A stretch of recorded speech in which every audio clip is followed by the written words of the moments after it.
in progress. 안녕하세요. 파이미니스트리 푸뉴마티코스 연구소 교부를 통해 배우다 6번째 시간입니다. 오늘 우리는 교부 유스티누스에 대한 5번째 그리고 마지막 나눔을 진행하겠습니다. 지난 시간들 동안 우리는 유스티누스가 어떤 시대를 살았고 어떤 질문 앞에 섰으며 왜 그가 주 2세기 교회의 중요한 변증가이자 순교자로 기억되는지를 살펴보았습니다.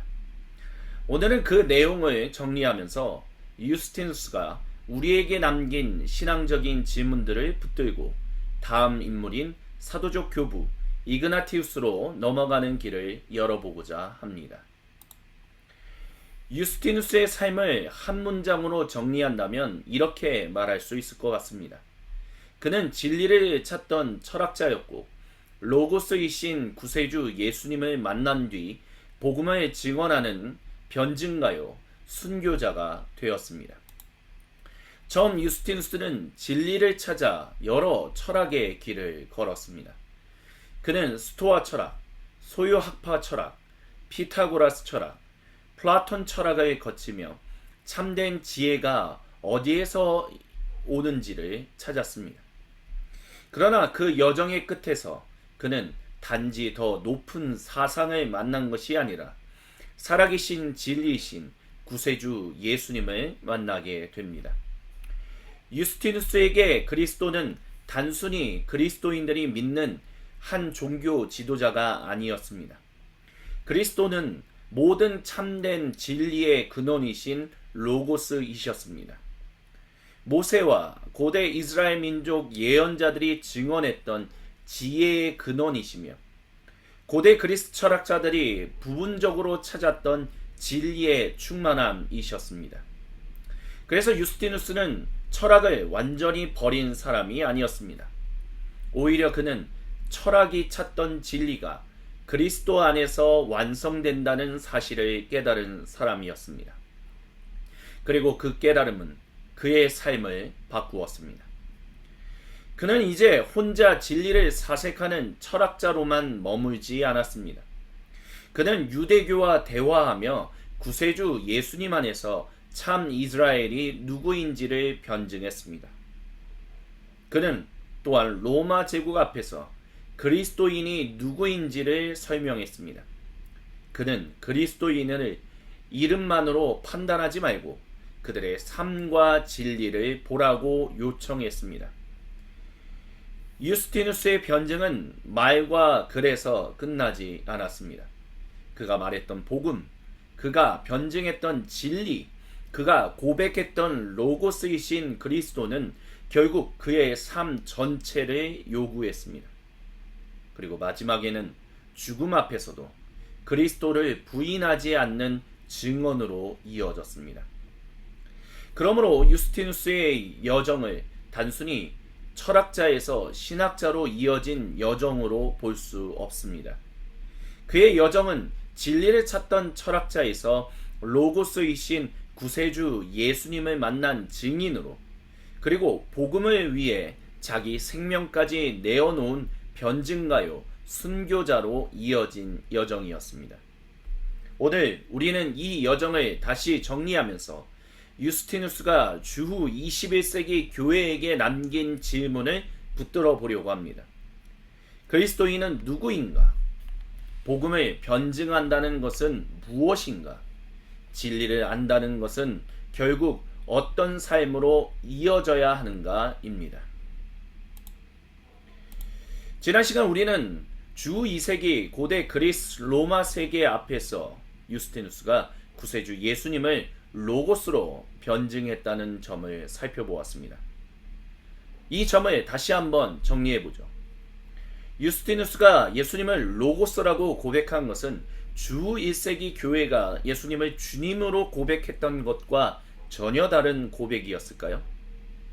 저는 그렇지 않다고 생각합니다. 주 1세기 교회는 예수님을 주님으로 고백했습니다. 이 고백은 단순한 종교적인 표현이 아니었습니다. 예수님이 주님이시다라는 말은 예수님께만 충성을 드린다는 고백이고 예수님을 예배한다는 고백이며, 궁극적으로 우리의 삶을 다스리시는 분은 황제도 로마도 세상의 신들이 아니라 구세주 예수님이시라는 고백이었습니다. 그러므로 주님이시라는 고백은 충성, 예배, 통치, 그리고 삶의 방향을 담은 언어였습니다. 그런데 유스티누스는 주 2세기 세상 앞에서 그 고백을 고대 그리스 로마 세계가 알아들을 수 있는 언어로 설명했습니다. 그는 예수님이 로고스이시라고 말했습니다. 로고스라는 말은 진리와 창조, 계시와 지혜의 언어였습니다. 유스티누스에게 예수님은 단지 그리스도인들이 따르는 한 종교 지도자가 아니라 모든 참된 진리의 근원이셨습니다. 모세와 고대 이스라엘 민족 예언자들을 통해 말씀하신 분이며, 고대 그리스 철학자들이 부분적으로 찾았던 진리의 충만함이셨습니다. 그러니까 이렇게 말할 수 있습니다.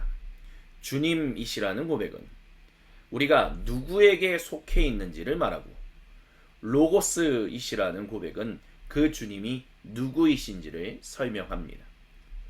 주 1세기 교회가 예수님을 주님으로 고백했다면, 유스티누스는 그 주님이 모든 참된 진리와 지혜의 근원이신 로고스이심을 주 2세기 로마 제국이라는 세계 앞에서 변증한 것입니다.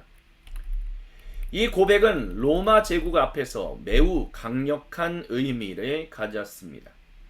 주 1세기 교회가 예수님은 주님이시다라고 고백한 것은 황제의 궁극적인 주권을 상대화시켰습니다. 로마 제국 안에서 황제는 질서와 평화, 그리고 충성의 중심처럼 여겨졌습니다. 그러나 교회는 말했습니다. 궁극적인 주님은 황제가 아니라 구세주 예수님이시라고요. 그런데 주 2세기 유스티누스가 예수님을 로고스라고 고백한 것은 한 걸음 더 깊이 들어갑니다. 그것은 단순히 예수님이 황제와 대립하는 또 다른 권위자라는 뜻이 아니었습니다. 오히려 황제가 의지한다라고 여긴 질서와 이성, 덕과 철학 자체의 근원이 구세주 예수님께 있다는 뜻이었습니다. 특히 주 2세기에는 마르쿠스 아우렐리우스 같은 철학자인 황제가 있었습니다. 그는 스토아 철학의 영향을 받은 황제로서 로고스적 질서와 자연에 따라 살아가야 한다고 생각한 인물이었습니다. 물론 그는 자신을 로고스와 동일시하지 않았습니다. 그의 시대에 로고스는 질서와 이성, 그리고 덕을 말하는 중요한 철학적인 언어였습니다. 바로 그런 세계 속에서 유스티누스는 말했습니다. 참된 로고스는 추상적인 우주 질서가 아니라 구세주 예수님 안에서 육화하신 하나님의 말씀이라고요. 이 고백은 황제의 권위를 단순히 정치적으로 부인하는 반란은 아니었습니다. 그러나 훨씬 더 근본적인 도전이었습니다. 그것은 황제의 권위와 제국의 질서, 그리고 철학의 지혜까지도 구세주 예수님의 진리 아래 놓는 고백이었습니다. 한마디로 정리하면 황제는 구세주 예수님의 통치권 아래 있는 사람이었습니다. 그러므로 유스티누스는 주 1세기 교회의 복음을 다른 복음으로 바꾼 사람이 아니었습니다. 그는 주 1세기 교회가 고백했던 예수님의 주 되심을 주 2세기 고대 그리스 로마 세계가 이해할 수 있는 그 언어로 증언했습니다. 예수님이 주님이시기 때문에 그분께 그리스도인은 궁극적인 충성을 드립니다. 그리고 예수님이 로고스이시기 때문에 그리스도인은 그분 안에서 참 진리를 발견합니다. 예수님이 주님이시며 로고스이시기 때문에 그리스도인은 우상과 제국의 질서에서 돌아선 예수님 안에서 새로운 삶을 살아갑니다. 그리고 바로 이 고백 때문에 초대교회는 로마의 신들에게 제사할 수 없었습니다. 유스티누스도 그 증언의 길 위에 함께 서 있었습니다. 그가 순교한 직접적인 이유는 로마 신들에게 제사하기를 거부했기 때문입니다. 그러나 그가 제사할 수 없었던 이유는, 더 깊은 이유는 분명합니다. 구세주 예수님만이 참 주님이시며 모든 진리의 근원이신 로고스이시기 때문입니다. 유스티누스는 교회 전승에 따르면 주 165년경 로마에서 총독 또는 도시장관이었던 루스티쿠스 앞에 섰습니다. 그 자리에는 유스티누스만 있었던 것이 아니라 여러 동료 그리스도인들도 함께 있었습니다. 그들은 로마 신들에게 제사하라는 요구를 받았습니다. 그러나 유스티누스와 그의 동료들은 자신들이 그리스도인이라고 고백하며 우상에게 제사할 수 없다고 말했습니다. 유스티누스의 순교록은 루스티쿠스가 그들에게 신들에게 제사라고 요구했고 거부한 이들에게 채찍질과 참수형을 선고했다고 전합니다. 이 장면은 유스티누스의 변증 전체를 압축해서 보여줍니다. 그는 제1, 2 변증서에서 이미 말했습니다. 그리스도인은 거짓 신들에게서 돌아서서 참 하나님께 자신을 드린 사람이라고 말입니다. 그런데 이제 그 말이 실제 재판 자리에서 시험을 받았습니다. 신들에게 제사해라. 황제의 명령에 복종해라. 살고 싶다면 로마의 질서에 참여하라. 그러나 유스티누스는 그 요구 앞에서 물러서지 않았습니다. 왜냐하면 그에게 예수님은 참 주님이셨고 모든 진리의 근원이신 로고스이셨기 때문이었습니다. 그러므로 그는 로마 신들에게 제사할 수 없다 말했습니다. 그것은 단순한 종교적인 고집이 아니었습니다. 그것은 참 주님과 참 진리를 부인할 수 없다는 고백이었습니다. 이 점이 중요합니다. 유스티누스가 순교한 직접적인 이유는 로마 신들에게 제사하기를 거부했기 때문입니다. 그러나 그가 제사할 수 없었던 더 깊은 이유가 구세주 예수님만이 참 주님이시며 모든 진리의 근원이신 로고스이시라는 고백 때문이었습니다. 그래서 그의 순교는 단순히 비극적인 죽음으로만 볼 수 없습니다. 그는 말로 변증했던 복음을 몸으로 증언했습니다. 그는 글로만 이름이 아니라 삶을 보십시오 라고 말한 것이 아니었습니다. 그는 자신의 마지막 순간에 죽음 앞에서도 그리스도를 부인하지 않는 삶을 보여주었습니다. 유스티누스의 순교는 그의 변증과 분리되지 않았습니다. 그의 변증은 말로 시작되었지만 삶으로 이어졌고 마침내 죽음 앞에서의 고백으로 완성되었습니다.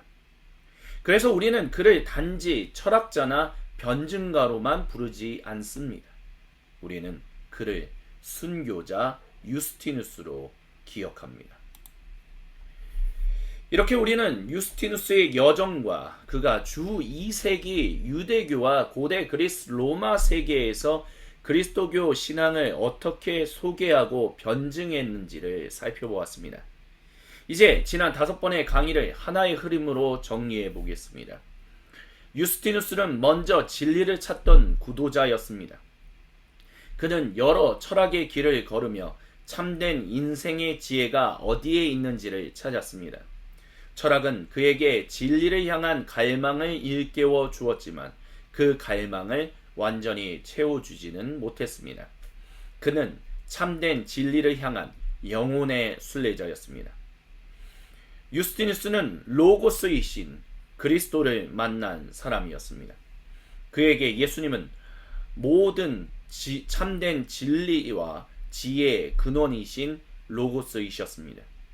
철학자들이 부분적으로 찾았던 진리, 모세와 고대 이스라엘 민족 예언자들이 증언했던 지혜, 그 모든 것이 구세주 예수님 안에서 충만하게 드러난다고 그는 고백했습니다.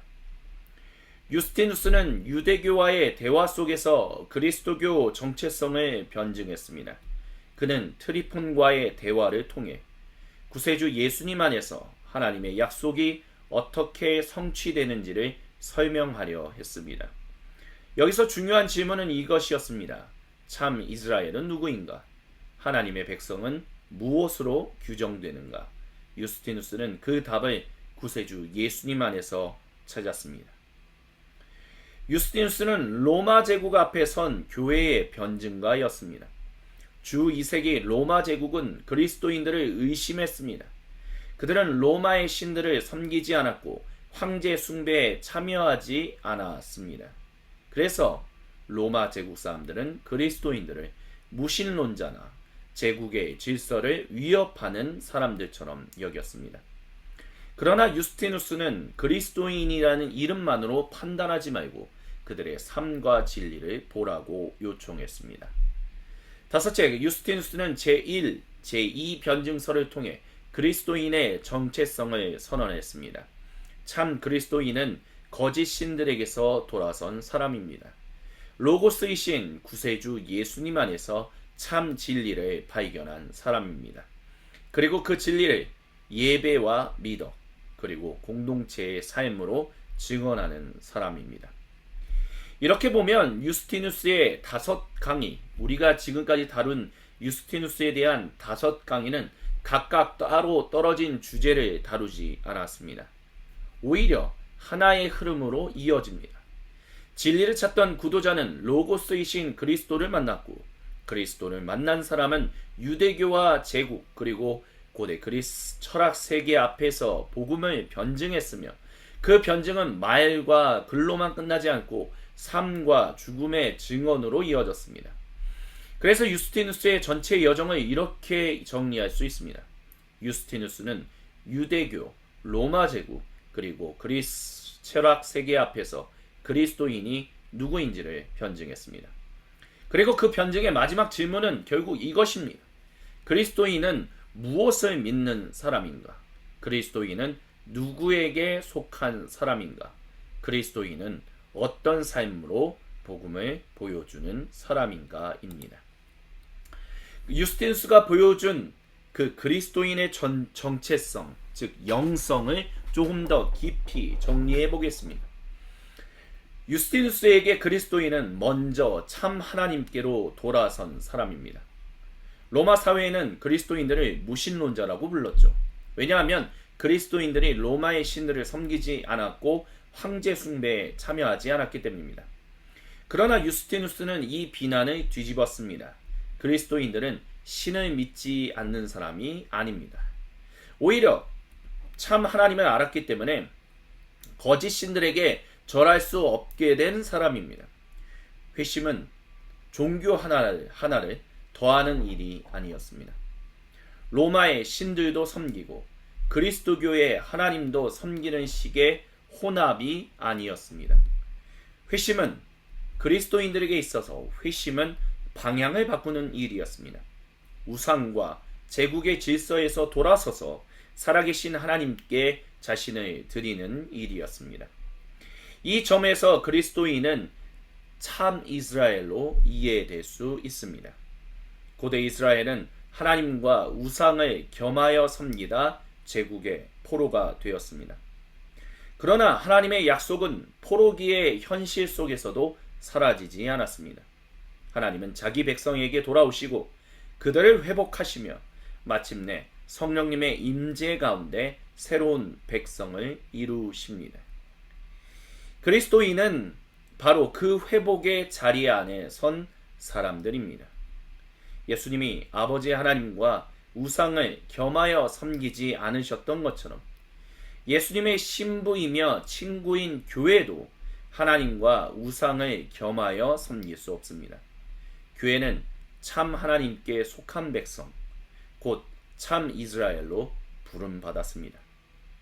또한 한 발자국 더 나아가 우리가 반드시 기억해야 하는 것은 결국 이 참 이스라엘은 단순히 혈통으로만 정해지지 않는다라는 것입니다. 유대인이어야만 참 이스라엘로 회복될 수 있는 것이 아니라 유대인 출신이든 사마리아 출신이든 비유대인 비사마리아 출신이든 어느 누구든 간에 예수님을 구세주로 고백하여 아버지 하나님께로 나아가면 그렇게 성령 하나님의 충만하신 임재 가운데 있는 모든 사람들은 전부 다 하나님의 백성 참 이스라엘로 회복되었습니다.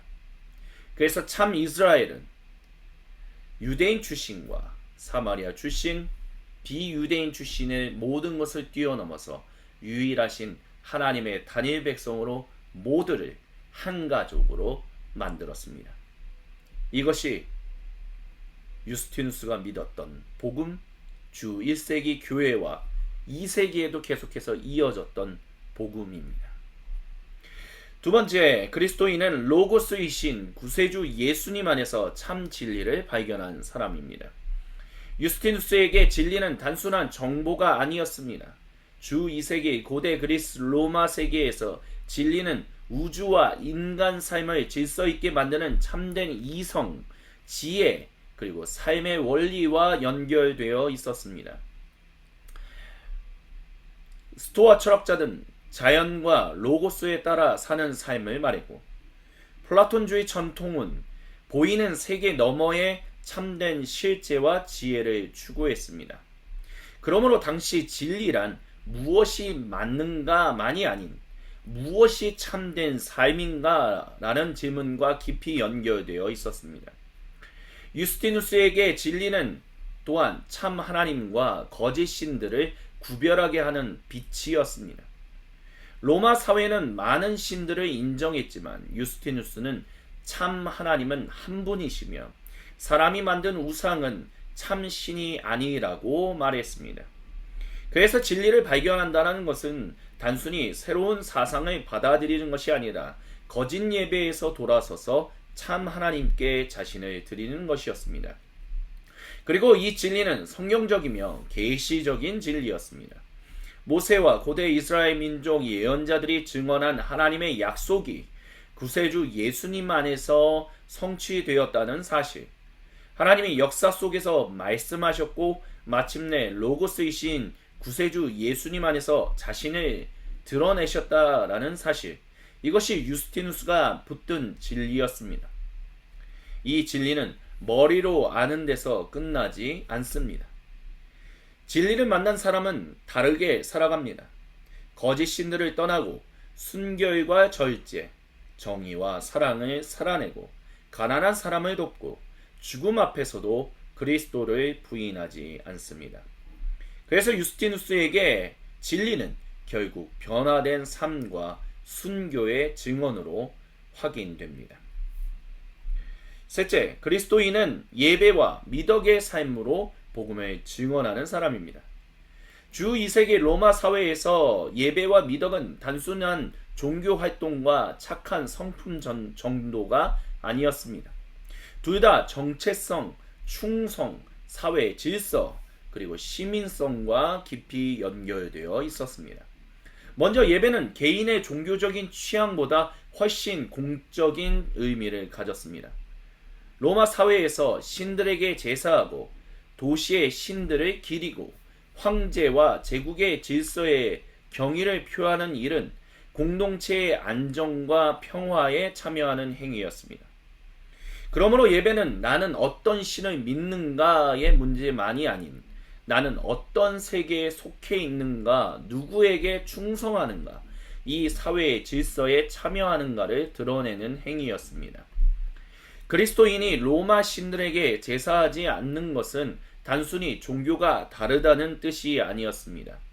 로마인의 눈에는 그들이 신들과 평화롭게 지내는 공동체 질서에 참여하지 않는 사람들처럼 보였습니다.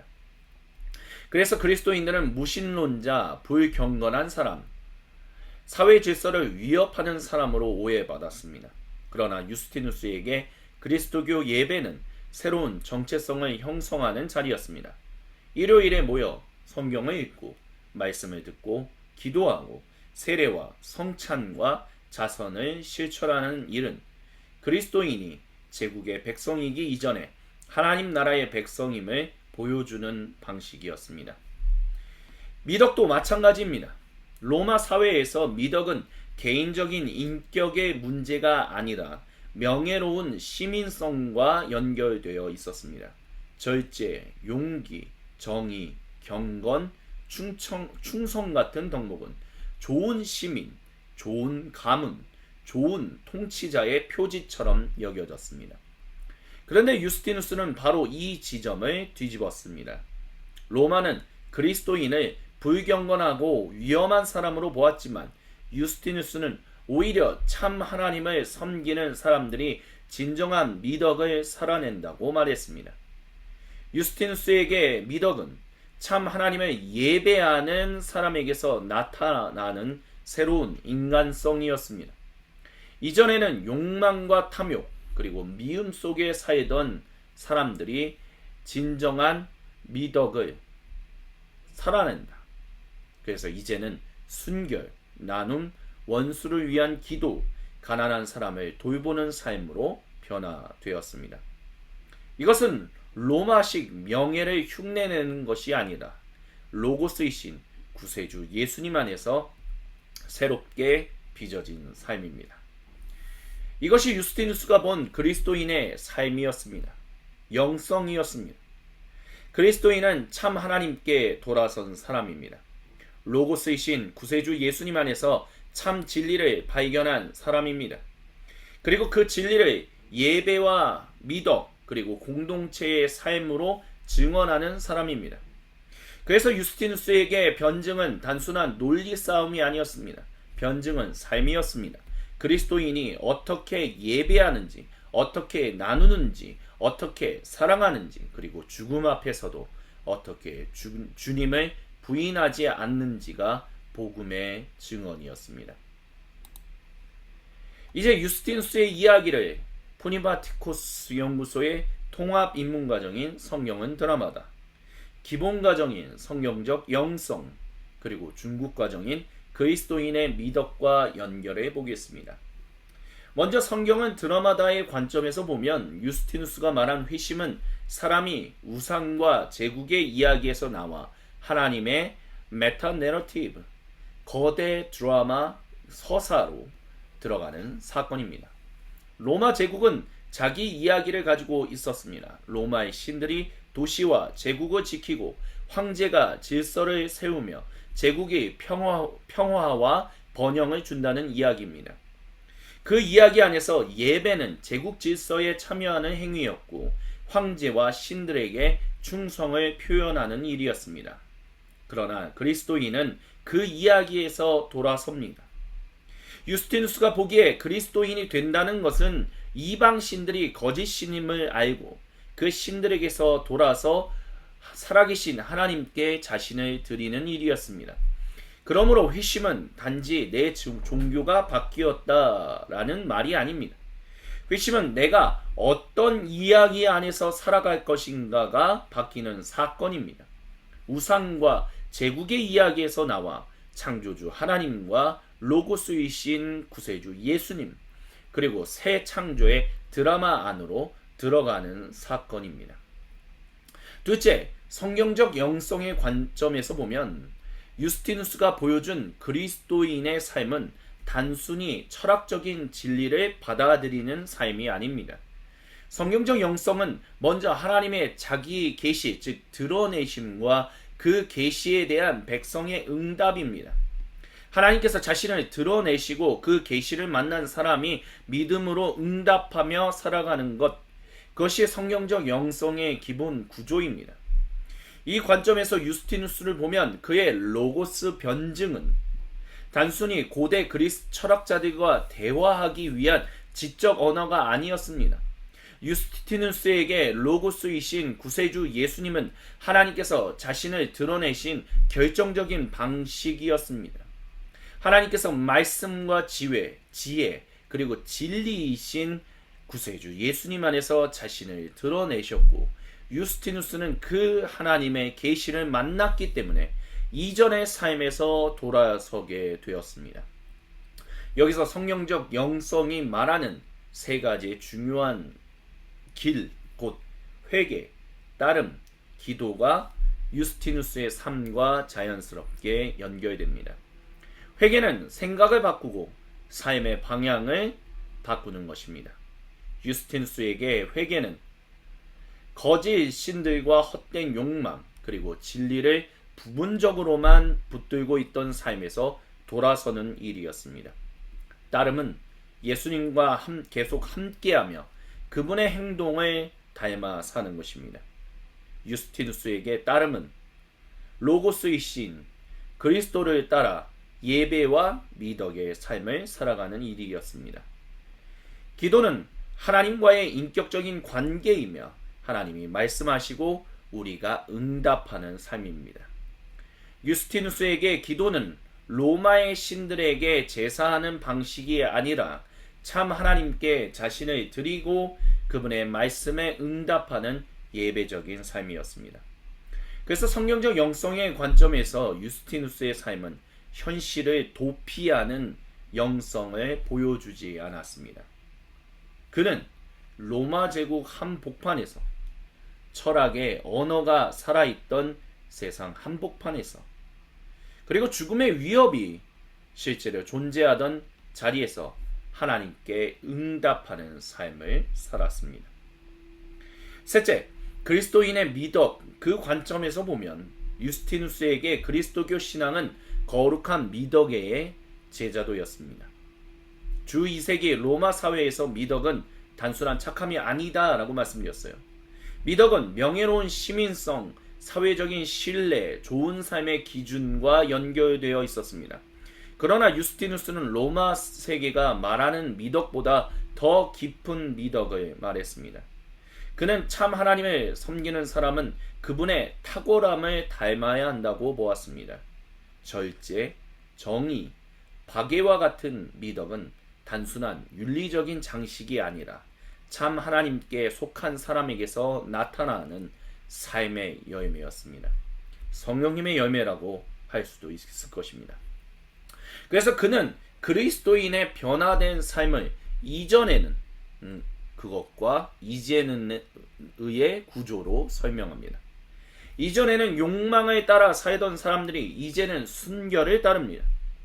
이전에는 부와 소유를 가장 귀하게 여기던 사람들이 이제는 자신이 가진 것을 나누고 도움이 필요한 사람들을 돕습니다.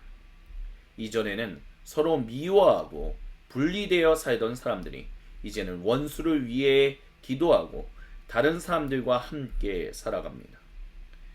이렇게 그리스도인의 미덕은 세상에서 좋은 평판을 얻기 위한 도덕적인 포장이 아니라 로고스이신 구세주 예수님을 따르는 사람에게서 나타나는 새로운 인간성입니다. 참 하나님께 예배하는 사람이 삶 속에서 보여주는 삶의 열매 증거입니다. 이 세 가지 틀은 따로 떨어져 있지 않습니다. 성경은 드라마다는 우리가 어떤 이야기 안에 들어왔는지를 보여줍니다. 성경적 영성은 그 이야기 안에서 우리가 누구를 예배하고 어떻게 형성된지, 어떠한 인간으로 형성되는지를 보여줍니다. 그리스도인의 미덕은 그 예배가 어떤 삶의 열매로 드러나는지를 보여줍니다. 유스티누스에게 변증은 그렇기 때문에 단순한 논리 변증이 아니었음을 다시 한번 말씀드립니다. 변증은 하나님의 드라마 안으로 들어간 사람이 참 하나님께 응답하며 예배와 미덕 그리고 공동체의 삶으로 복음을 증언하는 일이었습니다. 그것이 성령 하나님의 충만한 가운데서 나타나는 성령님의 열매입니다. 유스티누스는 로고스이신 구세주 예수님 안에서 이 진리를 발견했고 그 진리를 세례와 성찬, 자선, 절제와 정의 그리고 사랑과 죽음 앞에서도 흔들리지 않는 충성으로 살아냈습니다.